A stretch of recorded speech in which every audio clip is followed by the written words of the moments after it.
Pessoal, pensem o seguinte, a nossa Constituição é tipo a partitura de uma orquestra gigantesca, a Orquestra do Brasil. Mas, e se o músico resolve tocar uma nota que não tá ali? Uma lei que soa meio injusta. Pois é, hoje a gente vai entender quem são os maestros e os solistas que garantem a harmonia dos nossos direitos. Essa é a pergunta que começa tudo, né? E se de repente surge uma lei nova na sua cidade proibindo algo que você acha que é um direito seu? Ou, sei lá, uma regra de imposto que parece totalmente sem pé nem cabeça? É exatamente esse sentimento de injustiça que chama os guardiões da Constituição para a cena. E é eles que a gente vai conhecer agora.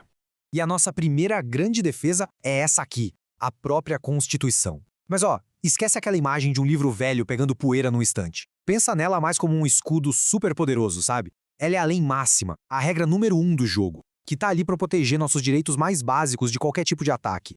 E para esse escudo funcionar de verdade, ele tem que ser inquestionável. E isso nos leva a um princípio fundamental, o da supremacia da Constituição. Se a Constituição é a partitura, esse princípio é a regra de ouro. Todos os músicos, sem nenhuma exceção, têm que seguir o que está escrito ali.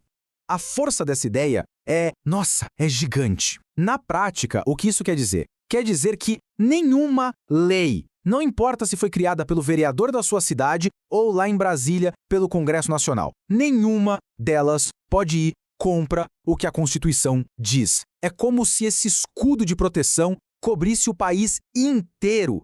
Certo, a gente já tem a partitura, mas quem são os músicos que garantem que ela vai ser tocada direitinho? A gente precisa de guardiões, né? E no nosso sistema, esses guardiões são os juízes e os tribunais. Eles são os responsáveis por manter a harmonia da nossa orquestra. E a ferramenta principal desses guardiões tem nome: controle de constitucionalidade. Pensa nisso como se fosse uma checagem de afinação. Eles pegam a lei nova e comparam, nota por nota, com a partitura principal, que é a Constituição. Tudo isso para garantir que não tem nenhuma nota fora do tom, nenhuma regra que destoe da harmonia geral. Bom, vamos conhecer agora o nosso primeiro tipo de músico. O primeiro jeito de fazer esse controle. É o que a gente chama de controle difuso. Para ficar fácil, pensa nele como um solista da orquestra. É aquele músico que, no meio da apresentação, tem o poder de corrigir uma nota e fazer toda a diferença naquele momento específico. O ponto-chave aqui é que ele está espalhado por todo lugar. O controle difuso é descentralizado. Qualquer juiz em qualquer comarca do Brasil pode ser esse solista. Isso acontece num caso concreto, num problema da vida real, o que deixa a justiça muito mais próxima da gente. Mais atenção. A decisão desse juiz, a nota que ele corrige, vale só para quem está envolvido naquele processo, não para a orquestra inteira. E esse exemplo aqui ilustra perfeitamente como a coisa funciona. Imagina só a história de um dono de uma lojinha de bairro que recebe uma multa com base numa lei que ele acha um absurdo. O que ele faz? Ele pode levar o problema dele para um juiz local. Se o juiz olhar e falar, essa lei aqui realmente fere a Constituição, ele pode anular aquela multa naquele caso específico. A justiça chega direto na vida da pessoa. Essa frase aqui resume com perfeição o espírito do controle difuso. Não é uma coisa teórica, distante. É a justiça acontecendo de verdade, no dia a dia, com o poder de mudar a realidade de uma pessoa. Mostra que, para a Constituição, ninguém é insignificante. Agora, vamos mudar o foco e conhecer o outro mecanismo. Se o controle difuso é o solista, o controle concentrado, ele é o maestro. É a figura que garante que a orquestra inteira, como um todo, está afinada e tocando em perfeita harmonia com a partitura. E o maestro tem um poder bem particular. Primeiro, só existe um, o Supremo Tribunal Federal, o famoso STF. E ele não fica olhando para um caso individual, ele olha para a lei em si, de forma abstrata. É um poder concentrado, e a decisão dele é como uma ordem direta para a orquestra inteira. Vale para todo mundo, sem exceção. É o que o pessoal do direito chama de efeito erga omnes, que em latim quer dizer basicamente para todos. E esse é o número de maestros que a gente tem no STF. São 11 ministros com a baita responsabilidade de tomar essas decisões super amplas, que acabam moldando as leis e a sociedade brasileira inteira, dando a palavra final sobre a nossa partitura constitucional. E aqui a gente vê o poder do maestro em ação. Um exemplo que marcou a história foi a decisão de 2011, que reconheceu a união estável para casais do mesmo sexo.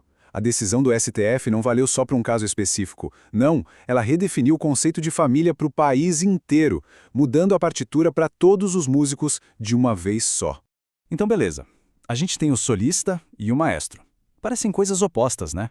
Um age no pequeno, o outro no grande. Mas o mais legal do nosso sistema é que eles não são inimigos. Muito pelo contrário, eles foram criados para trabalhar juntos, para criar uma verdadeira sinfonia da justiça. Essa imagem da dança é perfeita. O solista, o controle difuso, ele traz a Constituição para perto, para o nosso problema do dia a dia. Enquanto isso, o maestro, o controle concentrado, garante que a melodia seja a mesma no país todo, mantendo a ordem e a coerência. Um completa o outro. E esse quadro aqui resume bem essa dança. Vamos repassar rapidinho. Quem julga? De um lado, o solista, que pode ser qualquer juiz. Do outro, o maestro, que é só o STF. E qual o efeito? A decisão do solista vale só para o caso dele. Já do maestro, vale para todo mundo. E como começa? O difuso nasce de um problema real, de gente como a gente. Já o concentrado começa com uma pergunta direta sobre a validade da lei em si. Então, no final das contas, por que isso tudo é tão importante? O ponto central para a gente levar daqui é este. Ter esses dois sistemas funcionando juntos protege nossos direitos em duas frentes. Garante que uma pessoa comum possa achar uma solução para o seu problema particular e, ao mesmo tempo, garante que as leis do país sejam estáveis e coerentes para todo mundo. E para fechar, fica uma reflexão.